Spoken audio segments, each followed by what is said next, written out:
Before we get into the video, could everyone please subscribe to my Endless Diary Tales channel? Thank you so much. My boyfriend's so-called white moonlight poisoned me just to steal the chance to perform a solo in a ballet competition, deliberately paralyzing me. When I insisted on reporting her to the police and opening a case, my boyfriend secretly helped her cover up all traces of the crime, and then proposed to me. 3 years after we got married, he personally pushed me off the balcony. The icy wind howled past as he looked at me with disgust and said, "Just die already." That sound of the wind faded in my ears, and then I was reborn. Now I watched the two of them racking their brains to coax me into drinking a glass of tampered water again. I curled my lips into a faint cold smile. If someone deserves to die this time, it's the two of you. Before the wedding, I was naive. I not only lost the ability to walk, but also suffered nerve damage in my brain.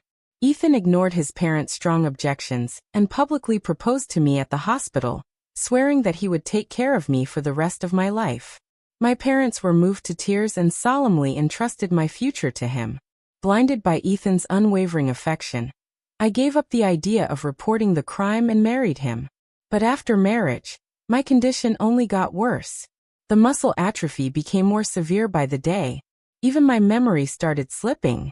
Sometimes I was confused and couldn't tell reality from illusion. Still, Ethan stayed by my side, never leaving me. Everyone said he truly loved me, that he was a once-in-a-century good man, a devoted husband. By the 3rd year of our marriage, I had nearly lost all ability to live independently. My vision was severely impaired. My cognitive abilities dramatically declined. My parents juggled between seeking medical help for me and managing the company, exhausting themselves until both fell ill. Ethan resigned from his research position and took over my family's company, crafting the perfect image of a devoted, loving husband who gave up everything for his sick wife. But after that, he started working overtime endlessly and often didn't come home at all. Even when he did, he never had a kind word or look for me. He turned a blind eye to the abuse and humiliation I suffered at the hands of the caregiver he hired. Until one day, I suddenly became lucid. While the caregiver went out grocery shopping, I wheeled myself into Ethan's study. His desk was covered with old notes and documents from his chemistry experiments. My hand trembled as I tried to reach for the landline phone hidden inside the desk, but a stack of documents piled high collapsed, scattering all over the floor. A thin lab report landed on my lap. My vision was blurry, but I could still make out the words, "Toxicology report." Emily. Emily, that was me. Those 3 shocking words, "Emily poisoned," made my heart feel like it was about to burst. I didn't even notice when Ethan was suddenly standing behind me. He looked at me with a chilling gaze and said, "What are you doing?"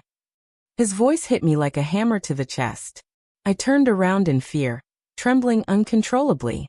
His eyes dropped to the report clenched in my hands. A twisted smile curved his lips, and in his gaze was a vicious glint of bloodlust. Then a woman stepped out from behind him, his white moonlight. Her name was Lauren. Lauren wore a sleek, form-fitting dress that accentuated her stunning curves, standing in sharp contrast to my bloated, disfigured body. "It was you." My voice was hoarse as I struggled to speak. "You're the one who poisoned me." But I couldn't even finish the sentence. Ethan wrapped an arm around Lauren's waist and kissed her cheek lightly. Then he wheeled me out onto the open balcony. The cold wind cut across my ears as his voice scattered into the air. "Emily, I took control of you long ago. Now that your parents have handed the company over to me, you're worthless. Don't blame me. Blame yourself for standing in Lauren's way. Go to hell." With that, Ethan pushed me off the balcony, wheelchair and all. I plummeted at terrifying speed. And in that moment, everything became clear. Why I got sick, why I was paralyzed, why I turned into something neither fully human nor fully alive. It was all because of them. The rage and hatred burned through my chest like fire. But then suddenly, the roar of the wind stopped. I forced my eyes open, holding back the tidal wave of emotions. My blurred vision gradually sharpened. Ethan's cruel, twisted face overlapped perfectly with the one now smiling gently before me. I had been reborn. In Ethan's lab, Lauren handed me a cup of coffee. "Emily, what's wrong?" she asked. Ethan stood beside her, wearing a look of concern as he gazed at me. While speaking, he reached out his hand toward my forehead. Just as his hand was about to touch me, I instinctively flinched and stepped back. The way he mouthed Emily was exactly the same as how he had once coldly told me, "Just die already." Seeing me standing there frozen, Lauren's smile faded slightly. She walked over, placed the cup in my hand, and said gently like a babbling brook, "I just made this coffee myself. You should try it." As she spoke, she gave Ethan a meaningful glance. In my past life, Ethan had invited me to his lab under the same circumstances. He and I had been college sweethearts. Lauren was our classmate back then and Ethan's lifelong crush, his so-called white moonlight. But I didn't know about that until after I got sick, when Lauren had already gone abroad. After graduation, Ethan joined a private research institute to continue his academic work, while Lauren and I both became ballet dancers in the same company. Toward the end of the year, when the company was selecting a soloist for the final performance, things between Lauren and me became tense and competitive. Lauren approached Ethan, claiming she wanted to reconcile. That was why when Ethan invited me to his lab, Lauren also showed up and acted friendly. She told me we were friends, and that it was best to compete fairly. I had no idea that the cup of coffee she so kindly handed me was laced with something lethal. I studied my thoughts and asked softly, "Did you make this?" as I casually placed the coffee cup on the table. "Emily, are you still mad at me?" Lauren asked quickly when she saw my gesture, her expression tightening slightly as she spoke. Her eyes were fixed intently on the coffee cup sitting on the table, as if terrified that someone might notice something wrong with it. With my back to her, I curled my lips into a faint smile, continuing to play my role, just as I had in the last lifetime. After I left the lab that day, I focused on preparing for the performance. A few days later, my body suddenly began to deteriorate. My hair started falling out in clumps, and every muscle in my body ached terribly. Not wanting to worry my parents, I called Ethan to ask about my symptoms. When we visited the hospital, the doctor's brow furrowed deeply, making me feel uneasy. While we waited for the blood test results, Ethan made an excuse and stepped away briefly. When the results came out, he held on to them the entire time and never let me see them. By the time we returned to the consultation room, a different doctor had taken over.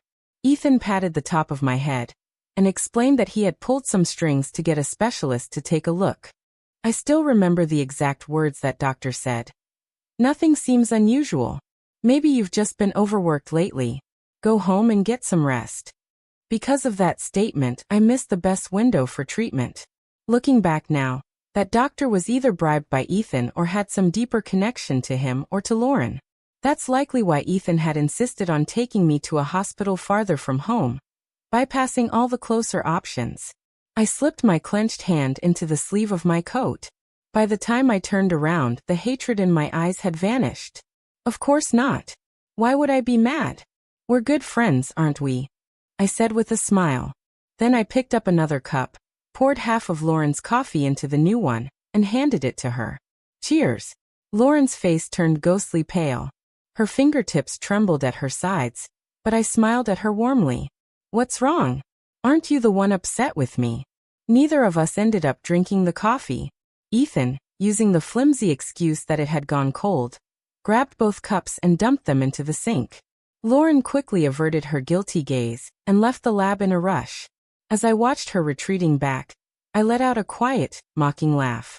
While washing the cups, Ethan once again urged me to give the solo opportunity to Lauren, just like he had in the last life. It was always the same. As long as there was even the slightest hint of competition between me and Lauren, he would always try to talk me down with that same tired lecture about how humility and yielding were traditional virtues. Traditional my ass. In my last life, I didn't give in. And in this one, there's no way I'm going to either. I didn't respond. Instead, I walked over to Ethan's lab bench and examined the solutions in the test tubes. My mind was filled with the memory of his words before he pushed me off that rooftop and the twisted, cruel look on his face. Neither Lauren nor I were chemistry majors. Honestly, I doubt she could even recite the full periodic table after 4 years in college. So the real executioner behind the scenes had been Ethan. He was the one who told Lauren about the effects of poisoning. He was the one who obtained the kind of toxin that an average person could never get their hands on. That's why in my last life, right when I insisted on going to the police, Ethan suddenly proposed to me, distracting me with love, convincing me to leave the past behind and start fresh. But what he really wanted wasn't just the white moonlight he couldn't have in his youth. He wanted my family's wealth, something that would save him decades of hard work. So what now? Seems like I've got quite a list of people I need to get revenge on. I picked up a test tube filled with a silvery gray liquid and turned to meet Ethan's gaze. Hey, what does this compound's name mean? I asked him. Ethan's pupils contracted the moment he saw me holding the test tube. A flicker of panic passed through his eyes. He pushed his glasses up his nose and walked over, wrapping his arm around my waist. I subtly shifted my body and stepped away, circling to the other side of the lab bench. I let the test tube spin slowly in my fingers.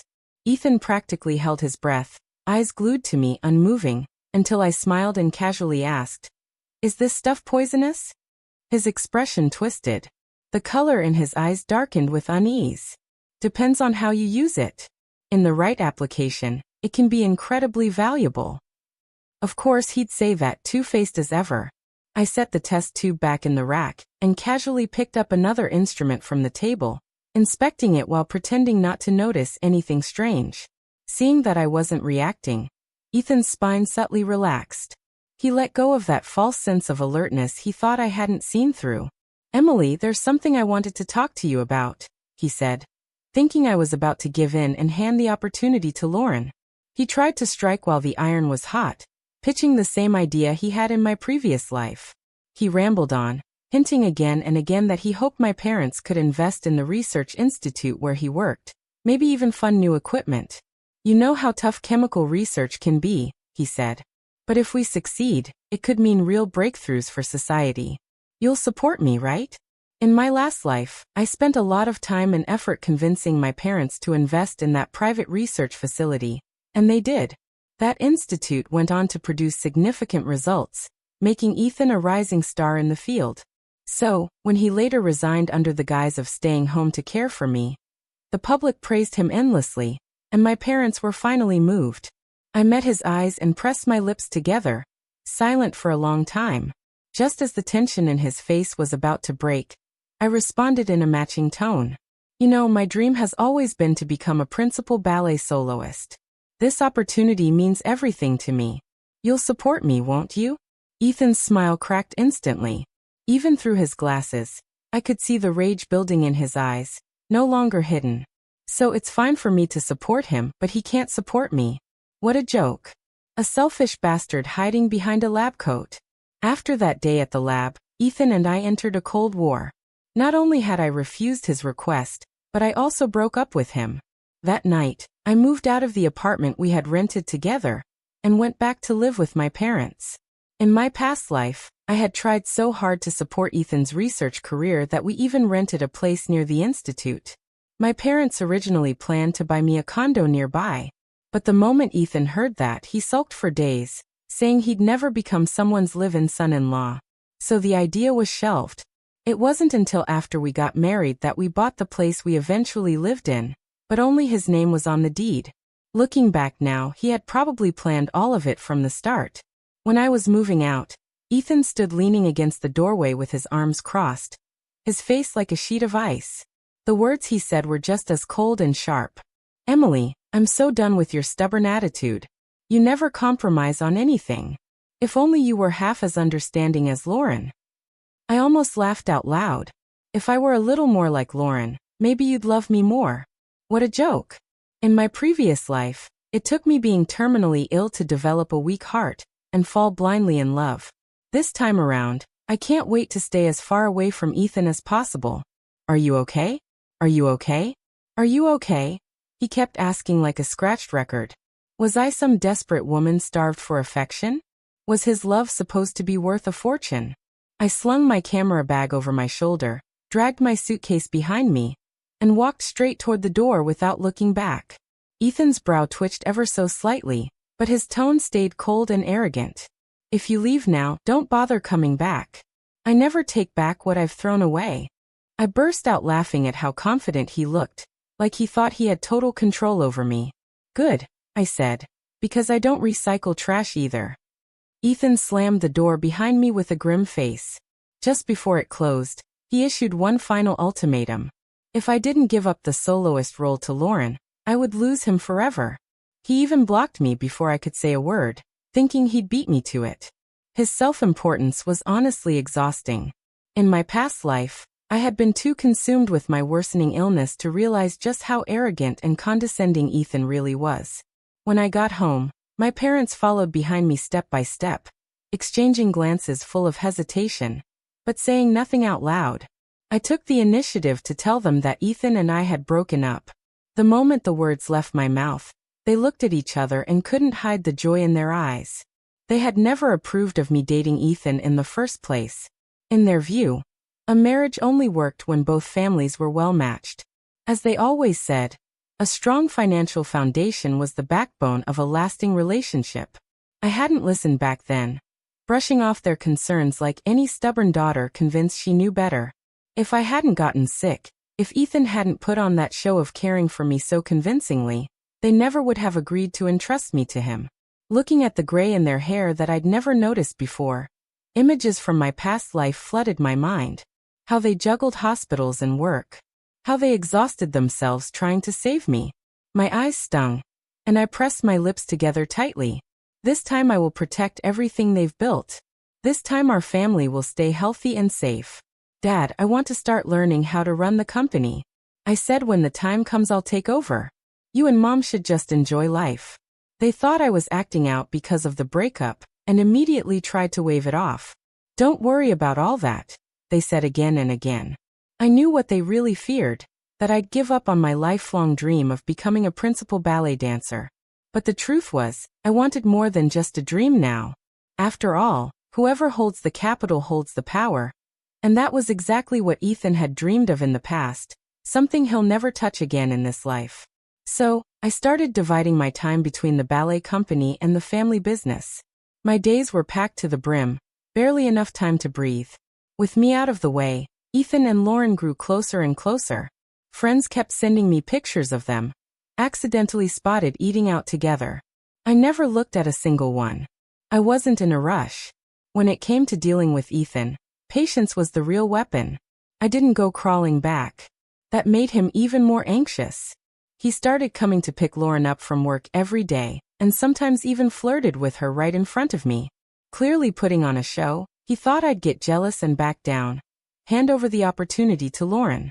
But what he didn't realize was I didn't care about either of them anymore.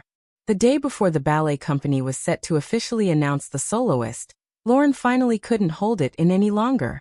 She walked up to me with a cup of coffee, eyes gleaming. "Emily," she said sweetly, "I heard you got the solo. Congratulations." She held the cup out to me. Lately, Lauren had been constantly trying to bring me food and drinks, and I rejected every single one. Once bitten, twice shy.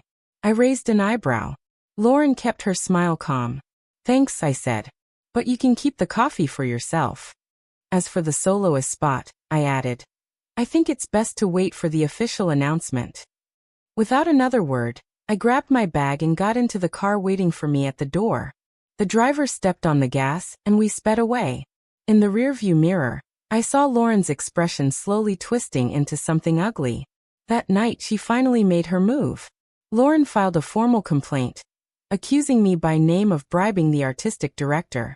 She submitted what she claimed to be evidence. That so-called evidence consisted mostly of photos of me and the company director having meals or shopping together. The most damning ones supposedly were of me giving her luxury handbags and a set of keys to a sports car. Because of the accusation, the official announcement of the soloist selection was postponed. In the office, Lauren sat upright like a judge, her round eyes glaring with self-righteous fury. The assistant director, hands nervously wringing, turned to the director and said, "We really didn't expect this from you. Even though the secretary tried to suppress the news of your bribery, the impact, well, it's still not great." That assistant director had been eyeing the director's position for a long time. Now that they had something to work with, of course, they seized the chance to kick her while she was down. The director pressed her lips together tightly and said nothing. As for me, the supposed villain in all this, I couldn't help but laugh out loud. Looks like we can't keep our relationship secret anymore. Huh. In the end, the soloist spot was still given to me. What can I say? Maybe it's because the director's my aunt. Oops. No, that's not it. Maybe because my family funds the ballet company. Wait, wrong again?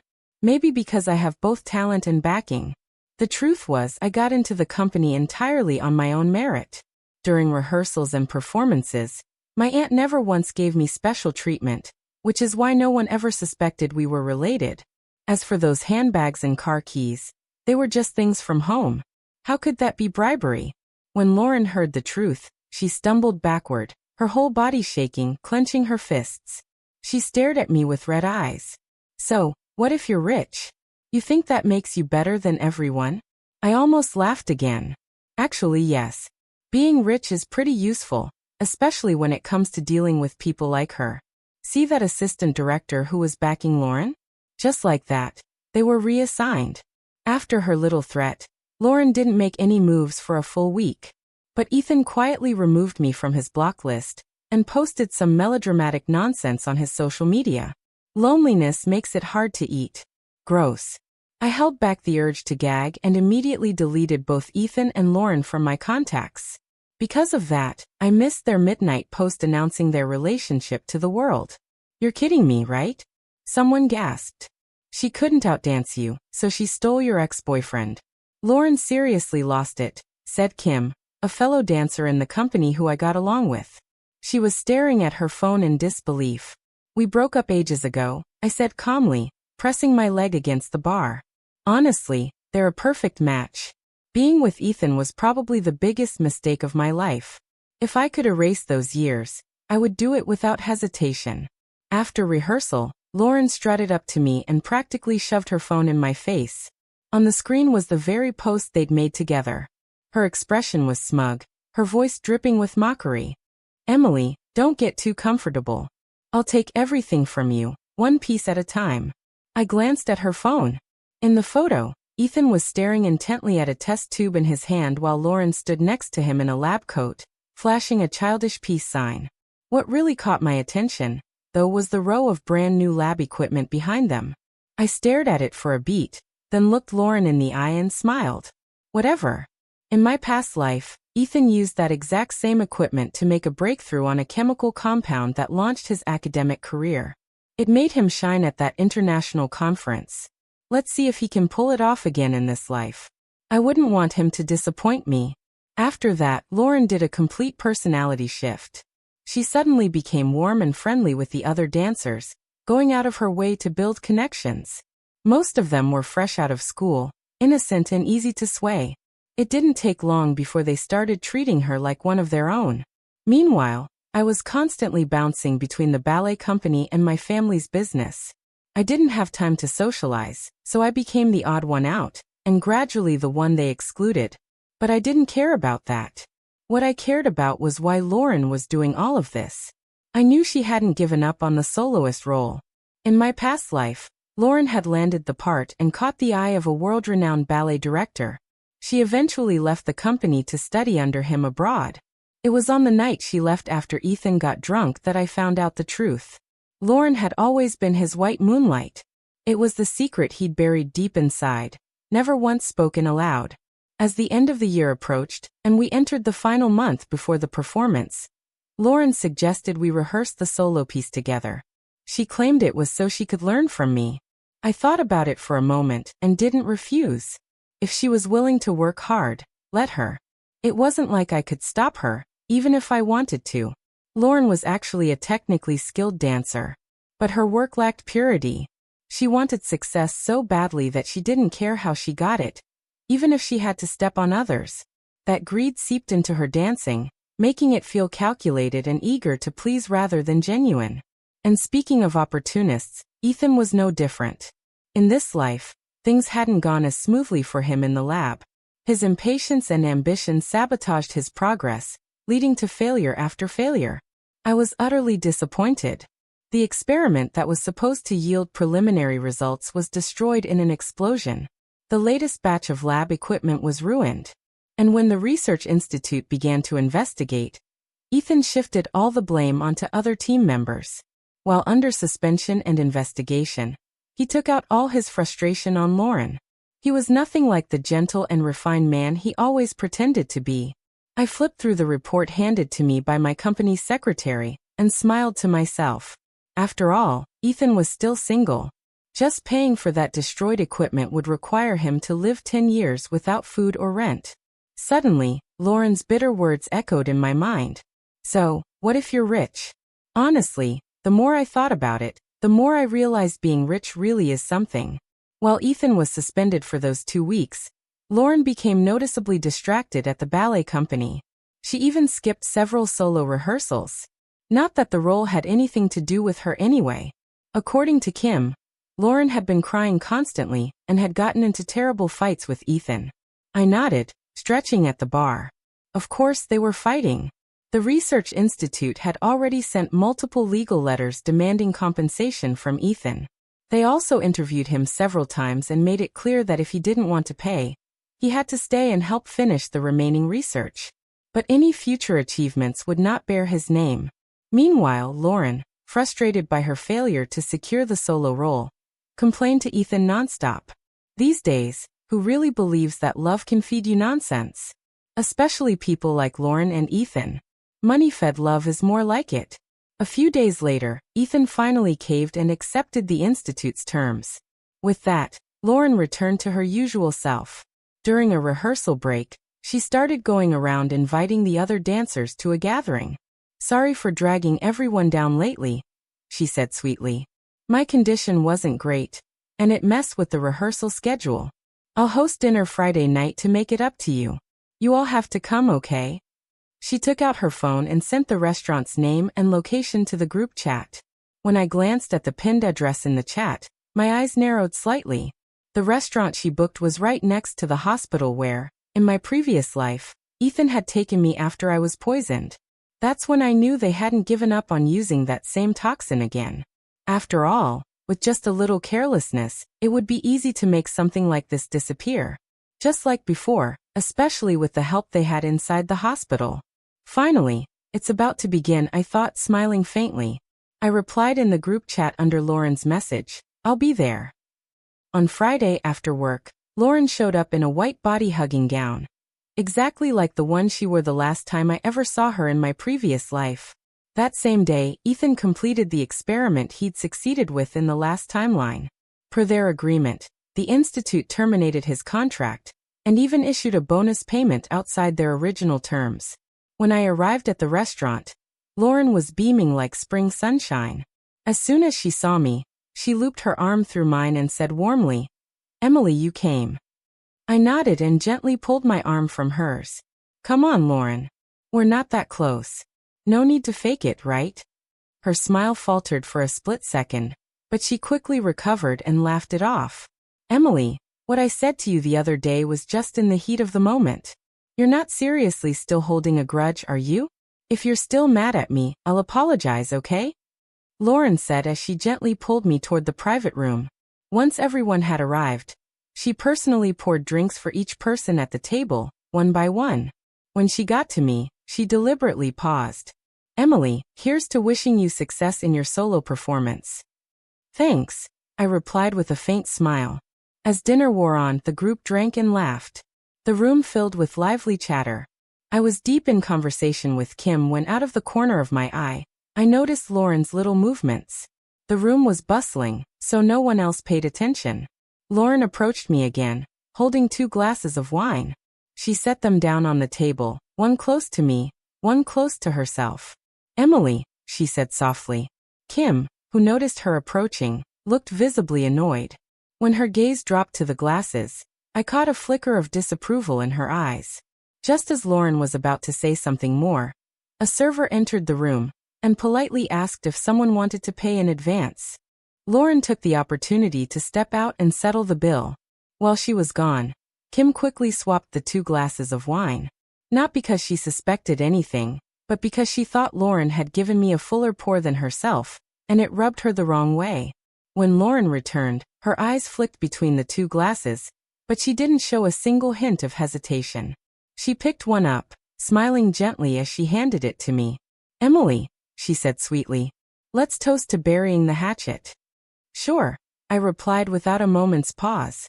The glass trembled slightly in Lauren's hand. I saw the excitement flash in her eyes as I lifted my glass and drank it all in one go. She followed suit, raising her own glass and downing it happily, thinking she had won. But what she didn't know was I was more excited than she was. Later that evening, Ethan came to pick Lauren up. She collapsed onto the table shortly after finishing the wine, her face going pale. A few of the dancers thought she just had too much to drink and, trying to help, called her emergency contact, Ethan. By the time he arrived, most of the guests had already left. I stood under the streetlight not far from the entrance, watching him rush out with Lauren slumped against him. I smiled. Try to play dirty and you lose everything. I wondered when Lauren would realize what had happened. I tossed the antidote I had prepared in advance into the trash can by the curb without a second thought. Just then my driver pulled up. I got in the back seat and leaned against the window. My reflection stared back at me. Flawless makeup, a faint curve on my lips, and a darkness in my eyes shaped by a previous lifetime's bitterness and pain. On Monday, Lauren didn't show up for rehearsal. The company director announced that she had requested a long leave of absence, and the whole room went silent. Kim tugged on my sleeve and whispered, "What's going on?" She was all fired up just a few days ago. I thought for sure she'd keep trying to compete with you for the solo. She went to dinner and just vanished. Kim shook her head. Why'd she need a whole leave of absence? I couldn't help but laugh. Kim wasn't wrong. Lauren really did disappear because of one dinner. She disappeared in the most physical sense, just not immediately. When I went to visit her in the hospital on behalf of the company, she was throwing things around her room. The moment the door opened, she froze mid-throw. Ethan had one hand bracing her, the other protecting the hot water bottle she was about to fling. Following Lauren's hateful glare, Ethan turned and saw me. Surprise lit up his face as he stepped forward. Whether intentionally or not, he let go of Lauren, sending her toppling to the ground. "Emily, are you here to see me?" he asked. But his voice was drowned out by Lauren's painful scream. I stepped around Ethan and walked to the cabinet opposite the bed. I placed the flowers I brought into a vase, never once looking back to help her up. "I heard you're sick," I said. "I'm here on behalf of the ballet company. You were fine after drinking that night." "What happened? Careless, weren't you?" I asked. "Did you eat something wrong?" I asked calmly, stepping closer to Lauren. I looked down at her, towering above her as she lay slumped on the floor, struggling to push herself up but failing miserably. Watching her like that, a wave of satisfaction rose in my chest. In my last life, I was exactly this, helpless for years, just like her now. Hatred flared in Lauren's eyes, rising like a flame that burned across her whole face, making her look twisted and ugly. But I gave her no chance to speak. Ethan rushed forward and clamped a hand over Lauren's mouth. There was no way he'd let her say anything that might drag me down. If this blew up, they'd be the only ones who'd suffer the fallout. As I watched Ethan roughly drag Lauren back into bed, no tenderness in his touch whatsoever, I was suddenly reminded of the caregiver who used to abuse me in my last life. "Ethan, you should hire a nurse for Lauren," I said, pulling out my phone and browsing websites for in-home care services. A female caregiver would make things a lot more convenient for her. When I saw that familiar face appear on one of the listings, I handed the phone to Ethan with a smile. "Just a suggestion. This one has 8 years of experience and really good reviews." Once the caregiver issue was taken care of, Ethan followed me out into the hallway. Behind us, Lauren lay groaning in pain, her hands tied to the bed rails by Ethan himself. "She seems pretty bad. Did the doctor say what's wrong?" I asked with feigned concern, carefully watching Ethan's face for a reaction. His gaze met mine. He adjusted his glasses slowly, and in the light reflected off the lenses, I caught a glimpse of the cold, venomous glint in his eyes. "She's been poisoned," he said, his voice icy and devoid of emotion. The words hit me like a thunderclap. My pupils dilated, and I staggered back half a step. "She," I repeated. "Are you talking about the substance I asked you about in the lab earlier? How did she come into contact with that?" Ethan's eyes flickered evasively, and he immediately brushed the topic aside with a vague excuse. The truth was, he had planned to cover it all up using the same shady doctor from before. But after I agreed to Lauren's dinner invitation, I'd already asked my company's secretary to investigate that doctor. Just as I suspected, he was Ethan's distant cousin. That doctor not only accepted bribes from patients, but was also known for harassing nurses at the hospital. His reputation was terrible. Once I had concrete evidence in hand, I told my secretary to report him directly to the hospital's administration. By the time Ethan brought Lauren in, the doctor had already been suspended and placed under investigation. Though Lauren's poisoning was confirmed, her condition had worsened due to delayed treatment.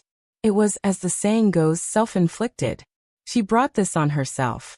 After leaving the hospital, I made a quick stop at the office to finalize some tasks with my secretary, then rushed back to the ballet company. That evening, after rehearsal ended, I was reading a message from my secretary when Kim suddenly pointed across the street. "Emily, is that Ethan?" she asked, frowning. "He's not here for you, is he?" She grabbed my arm and pulled me the other way. Oh, what a walking disaster. I can't even look at him. But Ethan spotted me and jogged over with a bouquet of red roses in his hands. "Emily," he said softly, my name catching in his throat, his eyes filled with hidden emotion. I gave Kim's hand a reassuring pat to let her know it was fine. She stepped away. Ethan stepped forward again, holding out the roses. "About what I said before, I was too harsh. I'm sorry. Please forgive me. Okay, let's get back together."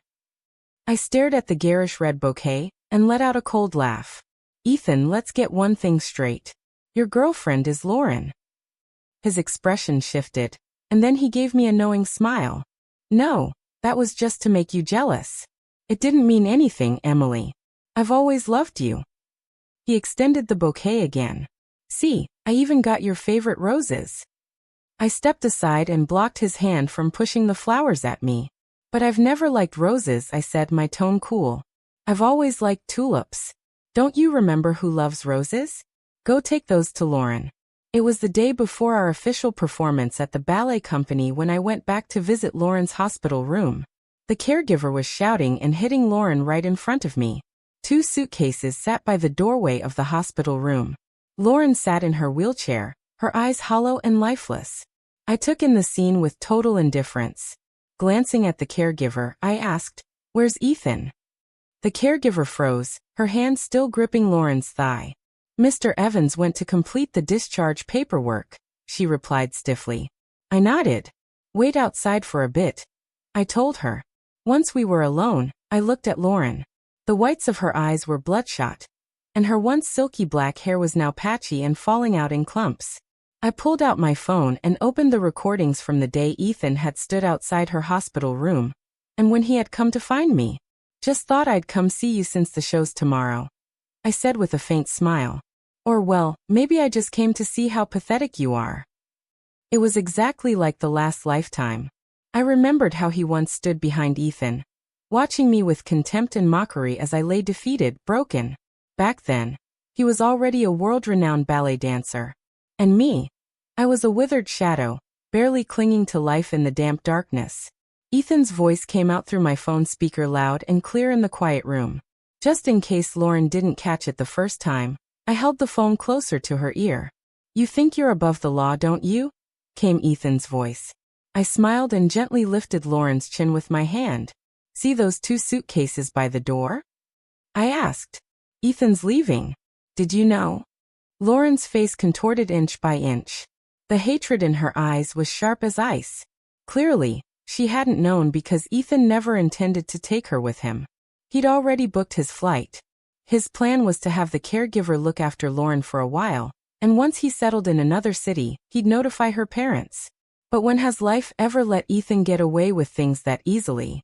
By the time Ethan finished the discharge paperwork, Lauren's parents had rushed to the hospital straight from the train station. When they saw the state she was in, they broke down in loud sobs, causing a huge scene that turned the hospital upside down. The moment they spotted Ethan's luggage, they completely lost it, screaming, crying, hurling insults. They called him heartless and accused him of abandoning their daughter. Ethan, of course, played the part of the helpless good guy, acting as if he'd done everything he could and still come up short. It wasn't until Lauren's parents threatened to call the police that Ethan finally backed down. To calm them, he was forced to promise he'd take care of Lauren for the rest of her life. What a worthless deal with no gain at all. I was curious to see just how long he'd stick to it. The performance went beautifully the next day. My solo received overwhelming praise. My parents sat in the audience crying tears of pride. The applause thundered through the entire theater. Afterward, I turned down the invitation from the ballet company that in my last life had accepted Lauren after she tried to steal my spotlight. Back then, my dream might have been to dance on the world's grandest stages. But now, standing on that platform, I felt like I'd fulfilled everything I needed to. I had no regrets.